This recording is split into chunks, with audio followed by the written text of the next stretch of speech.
So you're traveling to the Philippines, how exciting. I want to share with you some tips and tricks that are going to make your experience far greater. So let's start with getting on the plane.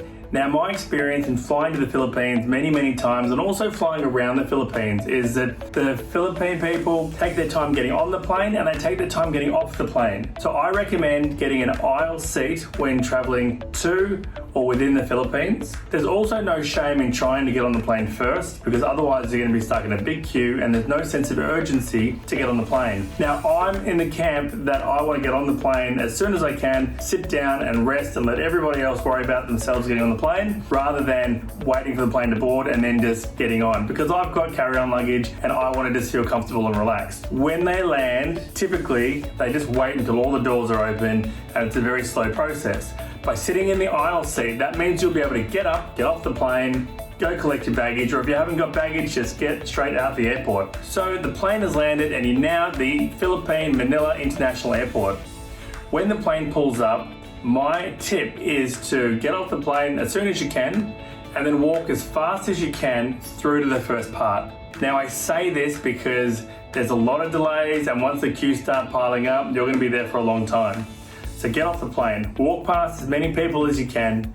What you need is your travel e-pass, which you need to do 48 hours before you land. Now, this is the first part. When you get off the plane, make sure you've got your QR code ready. Walk straight up to the health section. They will then scan your QR code and then you have to go through to passport control. Now, normally they don't have many people there stamping international passports and the queue can get quite thick, quite fast. So make sure you're either at the front, or the other trick is go to the local passport queue, not where you have to scan the passport in, but where there's a person, because that line is typically smaller and they don't care, really. I've never seen anyone pull anyone up. We've never been pulled up, but it just means that you're not going to be in a massive snaking queue of like one or two consultants when you can have 5 consultants that are processing local passports.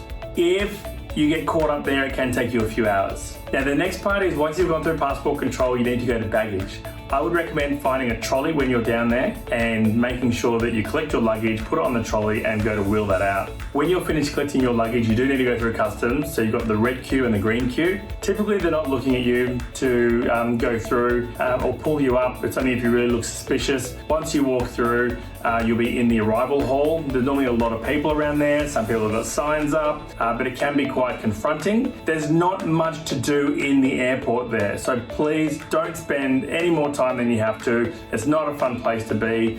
There's no real reason for you to hang around there at all. The idea is you just want to get out. So if you've organised for a driver to pick you up, they're either going to meet you in the arrival hall with a name card, or they're going to tell you to meet out the front at one of the pillars. You'll see when you walk outside the airport, there's going to be numbered pillars, like 1 through to 13 or 14, I think it is. They'll say, hey, I'll meet you at pillar number X. Or they might be in the car park, which is just across the road. So as soon as you walk out of the airport, you'll see the pillars. There'll be a road crossing, cross over there, and they may meet you there.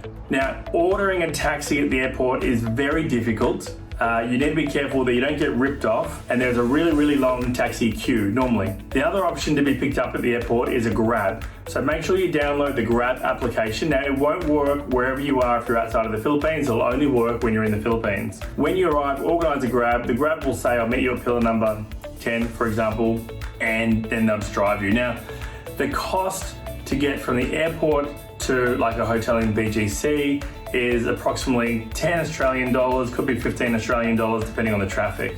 Once you've collected your luggage, you've gone through customs and passports and you're out the front and you're in a ride, I would normally stay in BGC. For me, I like BGC. It has everything that I need. A lot of people also stay in Makati. There's a lot of fun, cool bars and restaurants. It's pretty nice there. It's only about 15-minute difference without traffic between the two, and it would take me from the airport to my hotel without traffic about 10 or 15 minutes. If there is traffic, it's going to take you half an hour to an hour, okay, because it's going to be banked up and it can be quite slow. So make sure your phone is charged and you can listen to some music and just have a look outside. It's going to be really busy, lots of people on motorbikes and cars, and there's no real rules or restrictions on the road. So just be careful and just enjoy it, suck it in. The first time I actually went to the Philippines, I arrived at 3 in the morning, and it was my first experience to really see that the Philippines, Manila is a 24-hour city because you have so many people working in US time shifts that their daytime is essentially your nighttime. And so 3 a.m. for us there is somebody's lunchtime. So it was quite busy and hectic. But once you get from the airport to your hotel, at least you can then start to recharge. So the next part I'm going to share with you is getting around BGC, Makati, things to look out for, and other helpful information.